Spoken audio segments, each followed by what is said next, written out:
Hello, my name is It's my solo wildcard for the Grand Beatbox Battle 2023. Tonight, we try to find the light so hard. So mic technique obviously plays a big role in, you know, in especially in beatboxing. Him going up close right here, he's capitalizing on something that's known as the proximity effect.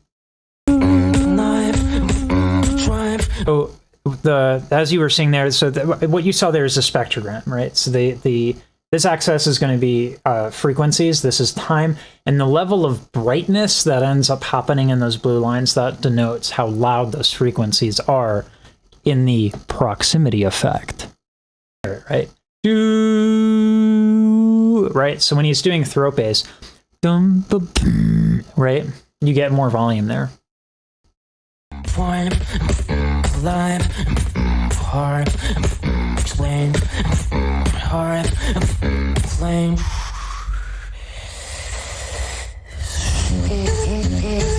Nice.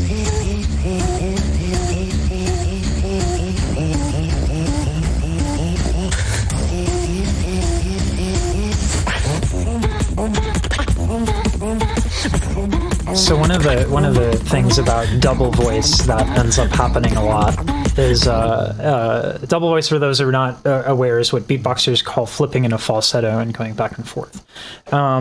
The trick to doing that is actually to use quite a bit more breath. There we go. I had a little wire stuck there. So when you use more breath and you don't tilt or do anything with the larynx that would keep the folds together, you're likely going to flip into falsetto. Falsetto is just when the folds are thin, you put a lot of air into them, so they flip open, and then it's just the edges of those vocal folds that are vibrating. Usually you don't want to use excess breath when you're singing, but what's cool about doing this is you can hit these percussive elements a lot harder, because if you go light, you can actually look at LM. LM is really good at this, where he goes right, very light, which allows him to do all those like really quick things. But what improver is doing here is, or improver, right, that right, the more breath you use, the harder those percussive elements hit.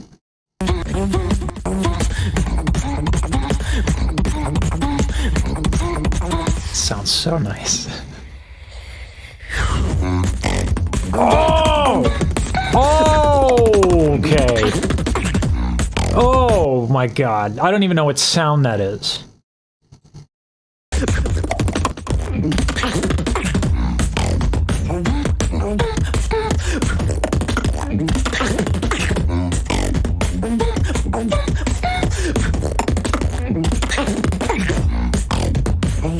I don't understand that at all. Element I'm gonna include into the criteria here of what creates a good singer is the ability to create resonance. Resonance is just orienting your vocal tract in such a way that you're highlighting certain frequencies. The vocal tract being, you know, from the mouth all the way to the base of the throat. So, and you can use different parts of it, right? Which is why I think beatboxing is so interesting. So if I hit a snare,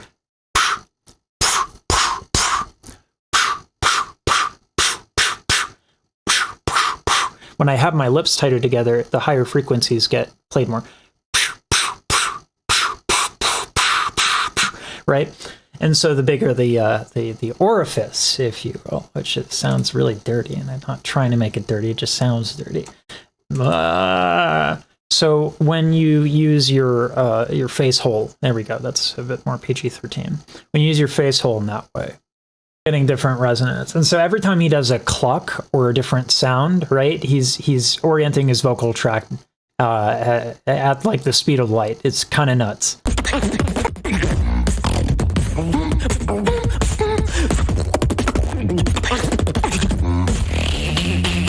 This too, right? This is really cool. Was it he's doing a voice consonant, and then he's using his lips to kind of get the air to have a bit of a different frequency as well. I mean, it really fattens the sound.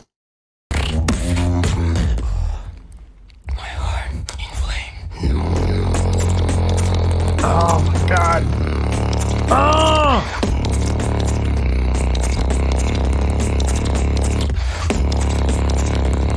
I don't even know if that's inhale bass or what the hell that is, but it's really, really, really cool. It's very, very cool. It's perhaps even Neato Burrito.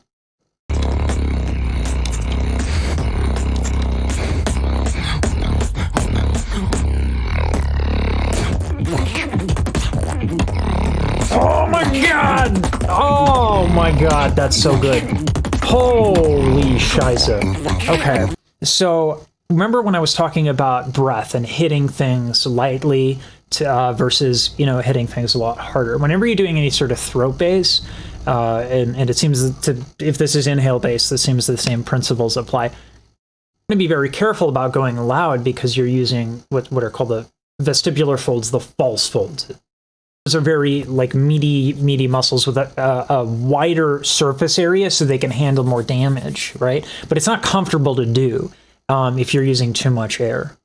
You can use the false folds for a lot of tricks, right? Lie to me, right? Very, very popular with the growl is probably one of the more common uses for it. But when you're doing this inhale bass, which is supposedly the rattling of the epiglottis, we don't actually know. And I know that we don't actually know because I interviewed a scientist on the subject of beatboxing. That is his career, is to forever in perpetuity study beatboxing. It's really, really, really cool. Link down below to that dude's website where you can actually see a lot of this, right?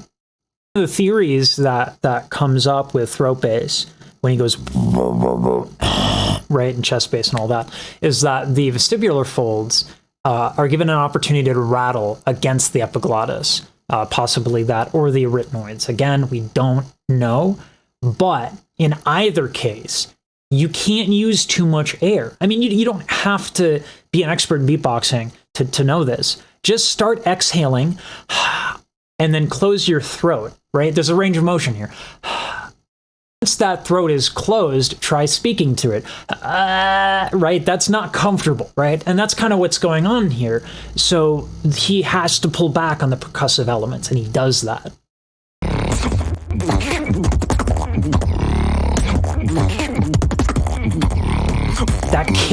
That kick is so much harder when he is not doing the bass here. So it's really cool. Now we have this man right here.